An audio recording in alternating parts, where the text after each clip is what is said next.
Salut les moldus, si cette vidéo vous plaît, n'hésitez surtout pas à vous abonner en cliquant sur le petit bouton rouge juste en dessous de la vidéo, comme ça vous ne louperez jamais rien et en plus ça me ferait vachement plaisir. Allez c'est parti, on y va.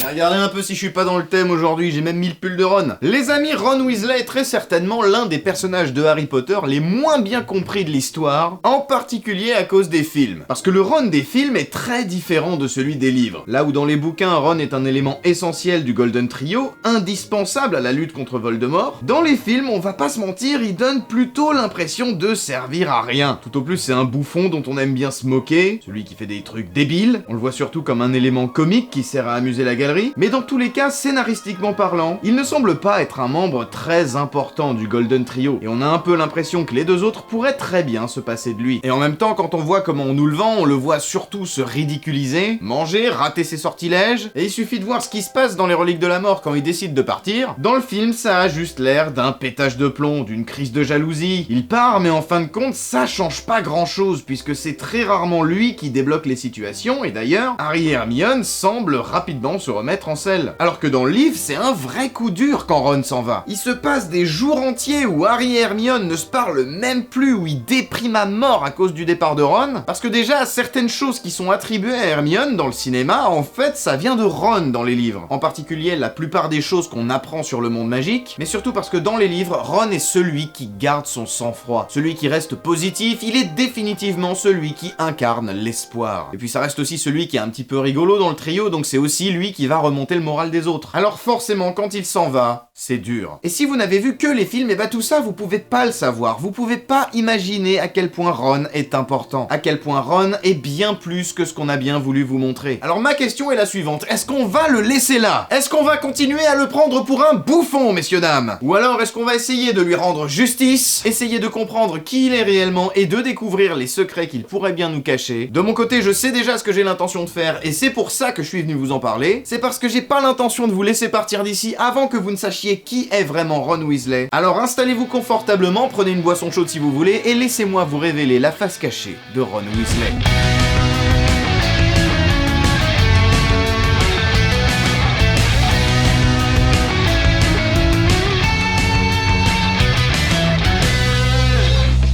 « 1980, un héritage à assumer. » Et bon sang, qu'est-ce qu'il y en a des choses à dire sur Ron Weasley. À commencer par le fait que dès sa naissance, le 1er mars 1980, il va devoir directement se retrouver à devoir assumer le fait de passer après tous ses frères. Il en a pas conscience au début, forcément, il est trop petit, mais lorsqu'il entrera à Poudlard, c'est l'une des premières choses qu'il va dire à Harry quand il va le rencontrer, et selon moi, c'est un petit peu la tirade la plus importante de Ron, si on veut comprendre son personnage, parce que ce sont ces mots qui vont définir l'intégralité de ses actes et de ses prises de décision. Je suis le 6e à aller à Poudlard dans la famille. J'ai intérêt à être à la hauteur. Bill et Charlie, mes deux frères aînés, ont déjà fini leurs études. Bill était préfet en chef et Charlie capitaine de l'équipe de Quidditch. Maintenant, c'est Percy qui est préfet. Fred et George font pas mal de bêtises, poursuivit Ron. Mais ils ont de bonnes notes et tout le monde les trouve très drôles. Et moi, on voudrait que je fasse aussi bien que les autres. Mais même si j'y arrive, personne ne s'en apercevra parce que je serai le 6e à le faire et donc tout le monde trouvera ça normal. Dans cet extrait, on comprend plein de choses par rapport à Ron. On comprend qu'il passe après tous ses frères qui ont tous déjà réussi d'une manière ou d'une autre. Pour certains, c'est en matière de scolarité, ce qui fait la fierté de leurs parents, et pour d'autres, c'est plutôt en matière de popularité, parce que en ce qui concerne Fred et George, certes, ils sont pas forcément les meilleurs élèves du monde à Poudlard, ils ont un comportement qui agace souvent Molly, mais d'un autre côté, ils sont aussi très populaires, ils sont appréciés de la plupart de leurs camarades. Ce qui fait que d'une certaine manière, oui, eux aussi, ils ont réussi. Alors évidemment, quand Ron arrive après tout ça, ce qu'il ressent, c'est de la pression, parce que s'il veut obtenir la fierté de ses parents qu'il désire, ou alors être apprécié par tous ses camarades, il va devoir se sentir obligé de reproduire le modèle de ses frères, et obligé de refaire au moins aussi bien qu'eux. Sauf que lui, tout ce qu'il voit, c'est que ses frères ont placé la barre très haut, et que lui doit passer après ça. C'est probablement ce que je trouve de plus touchant chez Ron. C'est qu'il n'est même pas encore arrivé à Poudlard que déjà, il se met une pression de dingue. Ce qu'il veut, c'est briller, que les gens le remarquent lui aussi, et que ses parents soient fiers de lui. Et si possible, au moins autant qu'ils l'ont été de ses frères avant lui. Il suffit d'observer la scène du miroir du Reset pour s'en s'en rendre compte, puisque lorsqu'il se regarde dans ce miroir qui nous montre notre désir le plus profond, il se voit préfet, capitaine de l'équipe de Quidditch, il a même visiblement fait gagner la coupe à Gryffondor, bref, il se voit dans la même position que tous ses frères avant lui, mais en encore plus glorieux. Et quand il demande à Harry s'il pense que ce miroir nous montre notre avenir, eh ben on comprend aussi qu'il espère que ça va vraiment se produire et que ce qu'il voit est son destin. Un souhait qui se réalisera d'ailleurs plus ou moins avec sa 6e année, puisqu'il finira en effet par devenir préfet, et même s'il deviendra pas forcément le capitaine de l'équipe de Quidditch, il se révélera quand même être un joueur extrêmement doué, à condition qu'il prenne un petit peu confiance en lui. Parce que sous la pression aux entraînements, on voit qu'il galère vraiment et qu'il patauge un peu dans la semoule, mais lorsque Harry lui fait croire qu'il a bu de la Felix Felicis, il se désinhibe complètement, prend soudainement confiance en lui, et devient un joueur de Quidditch hors pair avec forcément la popularité qui va avec. Ron est donc un personnage qui va devoir apprendre à devenir sûr de lui, à devenir conscient de son potentiel. Et si la comparaison avec ses frères peut le faire souffrir, il ne faut pas oublier que c'est aussi ce qui va le pousser à se dépasser, à se transcender et à devenir encore meilleur. Mais au-delà de tout ça, plus profondément encore, Ron est aussi un personnage qui va devoir apprendre à s'émanciper. Parce qu'au début de cette histoire, il se voit surtout comme le reflet de ses frères et il va donc devoir apprendre à forger sa propre identité. Ron, c'est sûrement le personnage qui représente le mieux la période de l'adolescence. Ce passage de la vie où on appartient encore à un tout qui est notre famille, mais durant lequel on va aussi chercher à apprendre à s'en extraire pour découvrir qui on est réellement. Parce que bon, je pense que vous le savez, les Weasley ils roulent pas vraiment sur l'or, c'est une famille très nombreuse et pas forcément très riche, et donc forcément, Ron en tant que dernier garçon de la fratrie est celui qui va hériter de toutes les anciennes affaires de ses grands frères, qui les auront bien usées, bien utilisées, et donc il aura forcément jamais ses propres affaires à lui. Et c'est quelque chose qui va être compliqué pour lui, parce que tout est fait pour qu'il comprenne qu'il doit ressembler à ses frères. Ne serait-ce que d'apparence, il n'a pas d'identité propre, il n'est rien de plus qu'un autre membre de la famille Weasley. Donc vous comprenez, non seulement il n'a pas ses propres affaires, mais en plus il pense qu'il doit ressembler à ses frères. C'est ce qu'il a dit dans l'extrait que je vous ai lu tout à l'heure, et quand il a regardé le miroir du Riséd. Il veut que ses parents soient fiers de lui, donc il devra faire de brillantes études comme Charlie, Bill et Percy. Il veut être populaire auprès de ses camarades de maison, donc il devra être un bon joueur de Quidditch ou être aussi drôle que Fred et George avant lui. Il porte leurs vêtements, même son animal de compagnie n'est pas le sien, puisque Croutard a appartenu à Percy, même sa baguette n'est pas la sienne, c'est l'ancienne baguette de Charlie. Dans ces conditions, comment voulez-vous qu'il ne se compare pas à ses frères? Alors qu'en plus, à côté de ça, vous avez Ginny qui, même si elle est la petite dernière, elle va pas récupérer les affaires de ses frères, parce que c'est une fille, et donc par conséquent, elle aura au moins le mérite, elle, d'avoir ses propres vêtements. Et c'est bête, mais rien que par cet aspect, Ginny a la possibilité très tôt d'affirmer sa propre identité, là où Ron se retrouve obligé de n'être qu'une énième version de ses frères, et c'est dans cet état d'esprit, et avec ce poids si lourd qui pèse déjà sur ses petites épaules d'adolescent, que Ron va devoir faire son entrée à l'école de Poudlard. 1991, être le meilleur ami de l'élu. Quand Harry rencontre Ron dans le train juste avant de commencer sa première année à Poudlard, il rencontre celui qui deviendra d'abord son meilleur ami au fil du récit, mais surtout il rencontre celui qui va tout lui apprendre sur la société magique. Ron est le premier élève de Poudlard avec qui Harry va bien s'entendre, et c'est naturellement qu'ils vont rapidement devenir totalement inséparables. En tout cas jusqu'à un certain épisode qui s'appelle la Coupe de Feu, mais bon, ça on va y revenir tout à l'heure. Chaque chose en son temps, comme on dit. Dans tous les cas, c'est Ron qui va lui expliquer tout ce qu'il y a à savoir sur les us et coutumes de la société magique. C'est grâce à Ron qu'il va connaître les bonbons des sorciers, qu'il va savoir qu'on peut collectionner des cartes, c'est lui qui va lui faire découvrir les jeux également, c'est avec lui que Harry passera Noël, bref, vous l'aurez compris, pour Harry, Ron représente tout ce qui constitue l'enfance d'un jeune sorcier, là où Hermione fait plutôt figure de sérieux, d'autorité, qui rappelle plutôt le comportement des adultes. Mais surtout, Ron, lui, c'est le mec qui va faire découvrir à Harry ce que c'est que de véritablement faire partie d'une société magique. Et comme je le disais tout à l'heure, dans les films, il y a beaucoup de choses qu'on attribue à Hermione, qui sont en fait des trucs qui viennent de Ron dans les livres. Hermione reste très très douée dans les livres aussi, y a pas de souci, mais faut bien comprendre qu'elle y connaît absolument rien sur la société magique en tant que telle. Ce qu'elle connaît,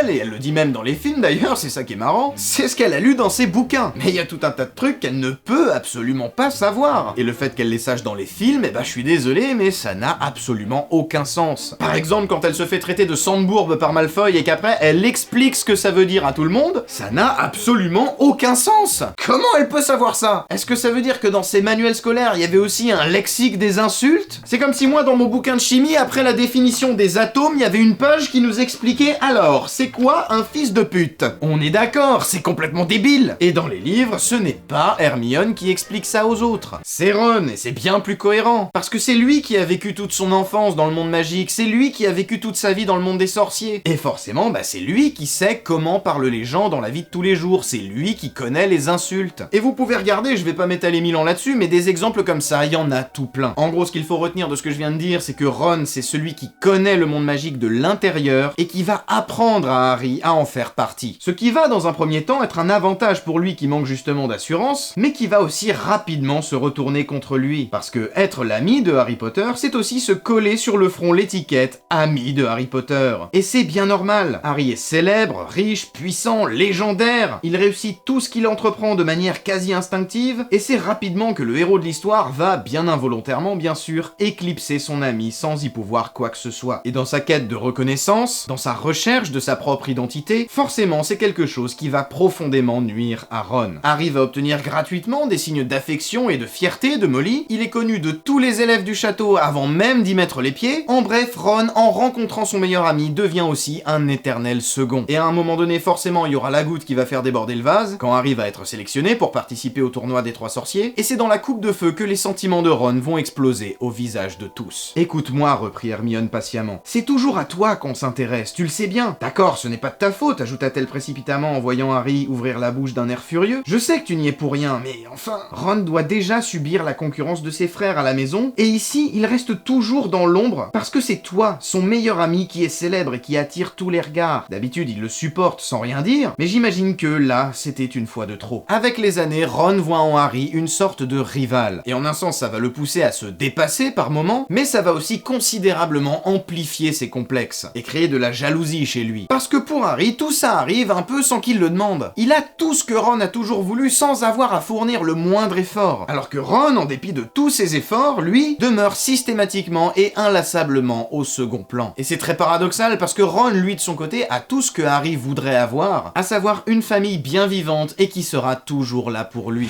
1998, l'ami fidèle.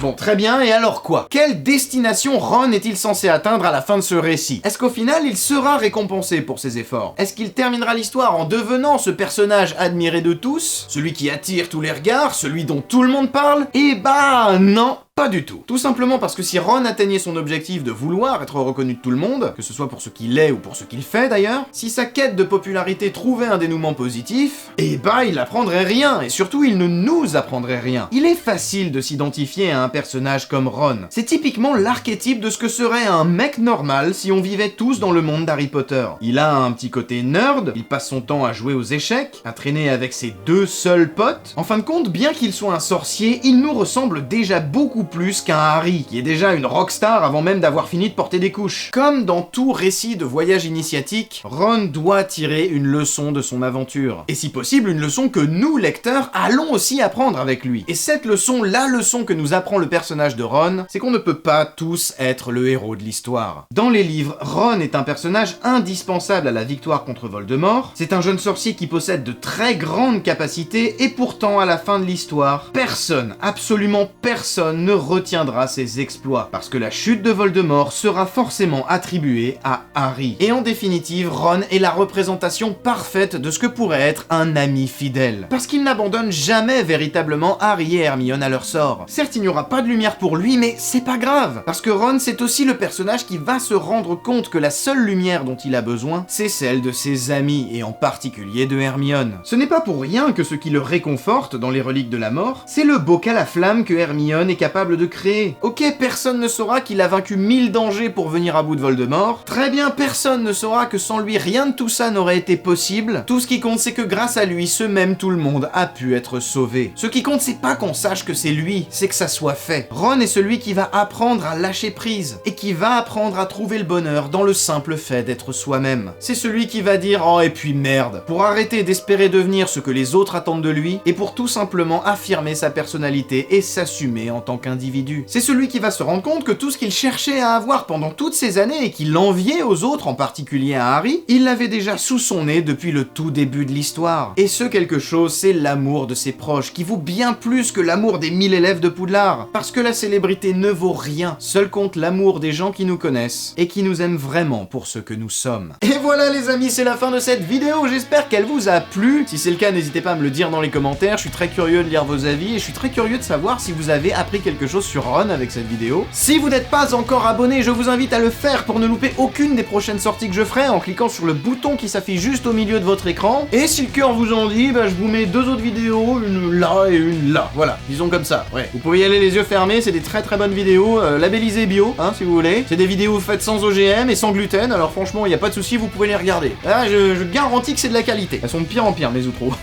Et comme d'habitude, vous le savez, en attendant la prochaine vidéo, moi je vous fais tout plein de gros bisous sur le bout de votre nez, et je vous dis à plus, c'était Xio, ciao.